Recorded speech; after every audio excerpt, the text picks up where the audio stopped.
Turn हो, sales हो और सेल रिटर्न हो, तो ये सिस्टम का स्कोप डिफाइन हो गया। ऑलवेज कीप इन माइंड कि जब आपने सॉफ्टवेयर डेवलपमेंट की तरफ जाना है तो क्लाइंट से, यानी वो बंदा जिसका आप सॉफ्टवेयर बना रहे हैं, आपने उससे हर चीज़ डिटेल में डिस्कस कर लेनी है और उसका कॉन्ट्रैक्ट बना लेना है। अगर आप कॉन्ट्रैक्ट नहीं बनाएंगे तो आपका क्लाइंट आपको फंसा लेगा एंड पर। उसने कहा कुछ और होगा, लेकिन वो कहेगा कि मैं तो ये भी चाहता हूँ, मैं ये भी चाहता हूँ, मैं ये भी चाहता हूँ, तो फिर आपके लिए प्रॉब्लम हो जाएगी। अल्टरनेट सॉल्यूशंस, अब आपने ये देखना है कि ये जो सॉफ्टवेयर है इसको किस किस तरीके से बनाया जा सकता है और क्या मेथड्स हैं इस प्रॉब्लम के सॉल्यूशन के। हम वो भी जो उनसे वो डिस्कस करते हैं कि इसके अलावा ये जो हम सॉल्यूशन दे रहे हैं, इसके अलावा और भी हमारे पास इसके सॉल्यूशंस हैं, आप उनके थ्रू भी इसको कर सकते हैं। फिजिबिलिटी स्टडी, अब फिजिबिलिटी ये PH वाली फिजिबिलिटी नहीं है, ये FEA वाली फिजिबिलिटी है। मुमकिनात कि ये सॉफ्टवेयर क्या पॉसिबल है कि नहीं। जैसे आपको एक क्लाइंट ने कॉल की, वो कहता है कि सॉफ्टवेयर बना दें, आपने कहा जी ओके बना देते हैं, कॉन्ट्रैक्ट हो गया, आपने पूछा ही नहीं, आपने सिस्टम को आइडेंटिफाई किया ही नहीं, आपने फिजिबिलिटी स्टडी की नहीं, और वो जो आपको सॉफ्टवेयर उसने दिया उसके लिए टेक्नोलॉजी अवेलेबल नहीं है, उसके लिए टूल्स अवेलेबल नहीं है, आप तो फंस गए। अब वो कहेगा जी आपने तो कहा था मैं बना दूंगा, तो आपने तो बनाया ही नहीं। फिजिबिलिटी स्टडी में हमने बहुत सारी चीज़ें देखनी होती हैं। फॉर एग्जांपल हमने ये देखना होता है कि ये जो सॉफ्टवेयर है ये गैर कानूनी तो नहीं, इसके सोशल इम्पैक्ट्स क्या होंगे, क्या ये मार्केट में सर्वाइव कर सकेगा, क्या इसमें जो टेक्नोलॉजी यूज़ होनी है वो अवेलेबल है कि नहीं। ये सारी चीज़ें हमने फिजिबिलिटी स्टडी में देखनी होती हैं, यानी हमने मुमकिनात देखनी होती हैं कि ये सॉफ्टवेयर बन सकेगा कि नहीं। और इवन के हमने इसमें पैसे भी देखने होते हैं, बजट भी देखना होता है कि इस सॉफ्टवेयर के लिए कितना बजट चाहिए, पैसे कहाँ कहाँ से आएंगे। इसके अलावा हमने टाइम स्पैन भी देखना होता है।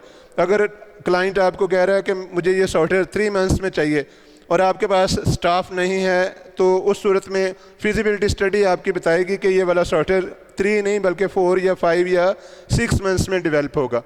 प्रिलिमिनरी प्लान आप कर लेते हैं, जो कुछ आपने डिस्कस किया क्लाइंट के साथ वो सारे का सारा आपने पेपर के ऊपर उसको चार्ट आउट कर लिया, उसका प्लान बना लिया।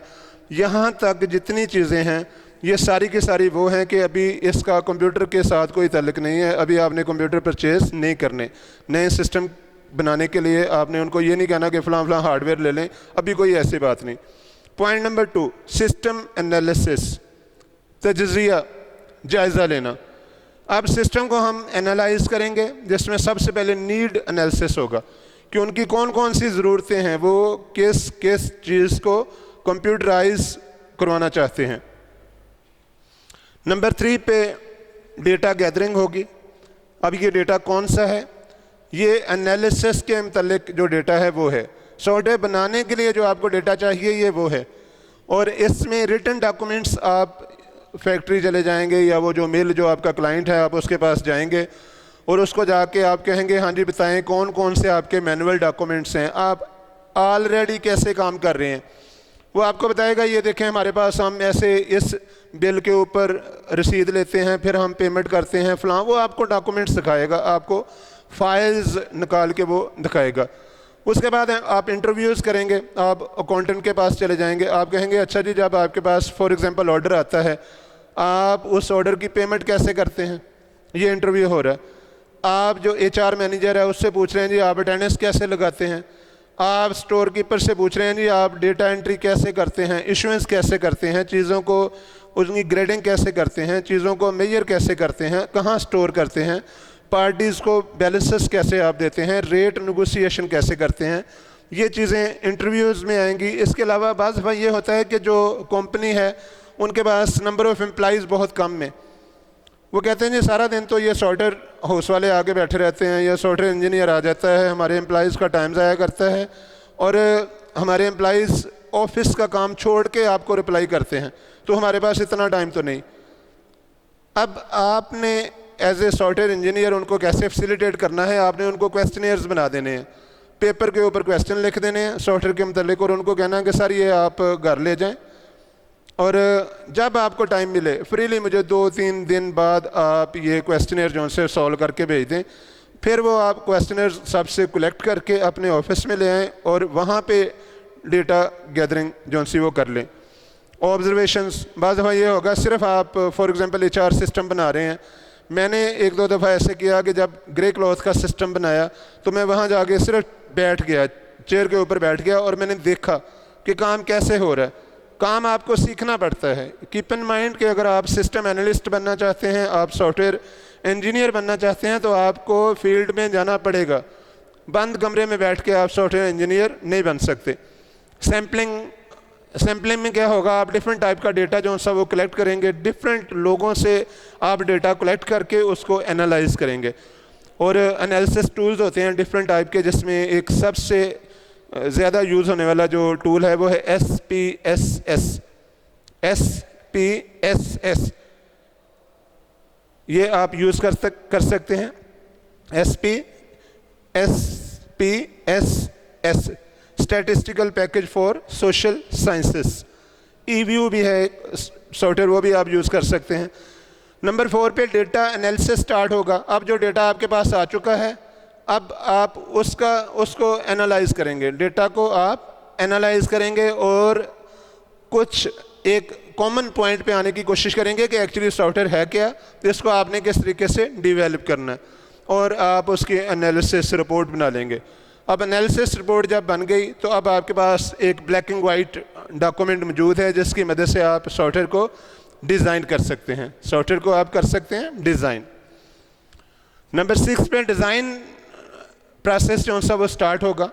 इसमें लॉजिकल डिज़ाइन। अब लॉजिकल डिज़ाइन जो सा लॉजिक, अक्ल वाला डिज़ाइन, सिर्फ पेपर के ऊपर नहीं है बल्कि ये जहन में है कि सिस्टम कैसा होगा। जैसे आप कहते हैं यार वो मैं शख्स से पहली दफ़ा मिलने जा रहा हूँ, पता नहीं कैसा हो, पता नहीं उसका एटीट्यूड कैसा हो, पता नहीं मेरे साथ कैसा वो बर्ताव करे। लेकिन आप सुनी सुनाई बातों से जो लोगों ने उसके बारे में बताया, आप उससे कुछ ना कुछ परसीव कर लेते हैं, कुछ आप एक कॉमन पॉइंट पे पहुंच चुके होते हैं कि वो बंदा ऐसा होगा। तो सॉफ्टवेयर, क्योंकि ये जो लास्ट स्लाइड्स हमारे पास गुजरी हैं, पॉइंट नंबर 1, 2, 3 और 4, इसकी मदद से हम लॉजिकल डिज़ाइन बनाने में कामयाब हो गए कि सॉफ्टवेयर ऐसा होगा। फिर हम जाएंगे फिज़िकल डिज़ाइन की तरफ। अब ये जो डिज़ाइन है ये हम बाकायदा पेपर के ऊपर बनाएंगे। इसके लिए कंप्यूटर सॉफ्टवेयर भी यूज़ होते हैं, जिसमें एक बहुत अच्छा सॉफ्टवेयर है जिसे हम रैशनल रोज़ कहते हैं। रैशनल रोज़ वो यूज़ किया जाता है फिज़िकल डिज़ाइन के लिए, और फिर आप उसकी रिपोर्टिंग कर लेते हैं ताकि क्लाइंट के साथ कम्युनिकेशन जो सी वो पॉसिबल हो। उसके बाद कोडिंग का मरहला स्टार्ट होता है। अब देखें अहम बात, पॉइंट नंबर 1, 2, 3 और 4 और 5 और 6, ये 6 वो पॉइंट्स हैं पे अभी तक कंप्यूटर लैंग्वेज प्रोग्रामिंग का वर्ड यूज़ नहीं हुआ। अब काम स्टार्ट होना है कोडिंग का। अब आपको ये डिसाइड करना है कि इस प्रोग्राम को कौन सी लैंग्वेज में बनाना है। उसके लिए आपने C++ यूज़ करनी है, आपने पाइथन यूज़ करनी है, या आपने जावा यूज़ करना है, या आपने ओरेकल डेवलपमेंट की तरफ जाना है, या .NET की तरफ आपने जाना है। ये आपने डिसाइड करना है 6 पॉइंट के बाद, कोडिंग से पहले। अब कोडिंग में क्या होगा कि कोडर्स, सॉफ्टवेयर इंजीनियर्स जिनको लैंग्वेज के ऊपर अबूर हासिल है, वो प्रोग्राम लिखना शुरू कर देंगे। अब जब प्रोग्राम लिखेंगे तो लाजमी तौर पे वो मिस्टेक्स भी करेंगे। जो कोड वो लिखेंगे उसमें एरर्स भी आएंगे। उन एरर्स को टेस्टिंग फेज पे रिमूव किया जाएगा। यानी जो जो मॉड्यूल, जो जो प्रोग्राम का छोटा हिस्सा कोड किया जाएगा, उसको साथ साथ टेस्ट किया जाएगा, देखा जाएगा कि वो सही काम कर रहा है कि नहीं। अगर वो सही काम कर रहा है ओके, अदरवाइज़ दोबारा कोड होगा। और बाज़ दफ़ा हमें वापस डिज़ाइन पे जाना पड़ता है।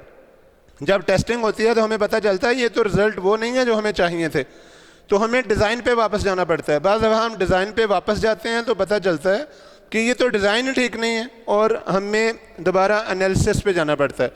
बाज़ दफ़ा हमें उससे भी बैक पे जाना पड़ता है, डेटा गैदरिंग दोबारा करनी पड़ती है, और बाज़ दफ़ा हमें स्टार्ट में जाके सिस्टम आइडेंटिफिकेशन, इन चीज़ों को दोबारा स्टडी करना पड़ता है। तो इसीलिए इसको साइकिल कहा गया। साइकिल कि आप पीछे भी जा सकते हैं, इसमें कोई टेंशन नहीं है। फॉर एग्ज़ाम्पल इंसान गलती से सीखता है, और अगर आपने मिस्टेक नहीं की या आप कहते हैं मुझसे मिस्टेक होती नहीं है, तो फिर आपको अपने आप को देखना चाहिए, अपने आप को अंडरस्टैंड करना चाहिए कि आपको अपनी गलती का पता नहीं चलता, अदरवाइज़ इंसान गलती ज़रूर करेगा। उसके बाद 9th पॉइंट है इम्प्लीमेंटेशन। आप देखें, डिज़ाइन के बाद कोडिंग हो गई, टेस्टिंग हो गई, प्रोग्राम ओके है, अब आपने उस फैक्ट्री में जाना है और वहाँ पे जाके सॉफ्टवेयर को कर देना इम्प्लीमेंट। इम्प्लीमेंटेशन में डायरेक्ट इम्प्लीमेंटेशन एक टेक्निक है। आप गए, पहले वाले सिस्टम उठाए, पहले वाले सॉफ्टवेयर अनइंस्टॉल किए और नए सॉफ्टवेयर इंस्टॉल कर दिए डायरेक्टली। लेकिन ये बड़ी ख़तरनाक चीज़ है, जहन में रखें, डायरेक्ट इम्प्लीमेंटेशन में आप सॉफ्टवेयर को फेल कर सकते हैं, क्योंकि डायरेक्ट इम्प्लीमेंटेशन में उनका जो चलता काम था वो भी आपने रोक दिया। तो जहन में रखेंगे डायरेक्ट इम्प्लीमेंटेशन आपको बहुत समझ बूझ के साथ करनी पड़ेगी। पैरेलल इम्प्लीमेंटेशन बेस्ट है। इसमें क्या होता है कि उनका पहला सिस्टम भी चल रहा है, साथ में आपने अपने वाला सिस्टम भी दे दिया, वो इसमें भी डेटा फीड कर रहे हैं, उसमें भी कर रहे हैं, रिपोर्टिंग उससे ले रहे हैं जो उनकी प्रोफेशनल रिपोर्टिंग है, और आपके सिस्टम में वो टेस्ट कर रहे हैं कि रिजल्ट सही आ रहे हैं या नहीं। फेज्ड इम्प्लीमेंटेशन है, आपने किसी एक पोर्शन को जो सा वो पहले कर लिया, फिर उसके बाद दूसरा पोर्शन, फिर तीसरा, फिर चौथा, फिर पांचवा, सो ऑन, फेज्ड में आप आगे गए। और पायलट इम्प्लीमेंटेशन, पायलट यानी इसमें आपने उस अदारे का कोई एक हिस्सा पकड़ा टेस्ट के तौर पे कि पहले हम इसको कंप्यूटराइज करेंगे, उसके बाद देखेंगे अगर रिजल्ट्स ओके हुए तो हम आगे चलेंगे, अदरवाइज़ हम सॉफ्टवेयर नहीं बनाएंगे या हम डिज़ाइन को रिव्यू करेंगे। और उसके बाद यूज़र ट्रेनिंग्स, मोस्ट इम्पोर्टेंट। एक चीज़ जहन में रखें, हमेशा जहन में रखें मेरी ये बात, कि जो सॉफ्टवेयर्स हैं वो सॉफ्टवेयर इंजीनियर के लिए नहीं बनते, यानी सॉफ्टवेयर इंजीनियर सॉफ्टवेयर्स को अपने लिए नहीं बनाता। कोई भी इंजीनियर कोई भी कार अपने लिए डिज़ाइन नहीं करता, बल्कि वो लोगों के लिए होती है। तो जब आप सॉफ्टवेयर डेवलप कर रहे हों, जहन में रखें कि जो आपने कोड करना है, जो आपने इंटरफेस बनानी है, जो आपने स्क्रीन बनानी है, जो आपने रिपोर्ट बनानी है, या सॉफ्टवेयर के रिलेटेड जो भी आपने काम करना है, आपने यूज़र की कन्वीनियंस को जहन में रखना है कि यूज़र उसको अंडरस्टैंड कर सके। क्योंकि देखें, आपने वो सॉफ्टवेयर यूज़ नहीं करना, सॉफ्टवेयर आपका यूज़ होना है अक्रॉस दी वर्ल्ड किसी एक अदारे में, और वहाँ पे हो सकता है हर 2 महीने बाद एम्प्लॉई चेंज हो रहे हों। तो आपको उन लोगों की ट्रेनिंग भी करनी पड़ेगी कि ये देखें जी, मैं एक सॉफ्टवेयर बना के लेके आया हूँ, इसको आप इस तरीके से यूज़ करेंगे। तो जब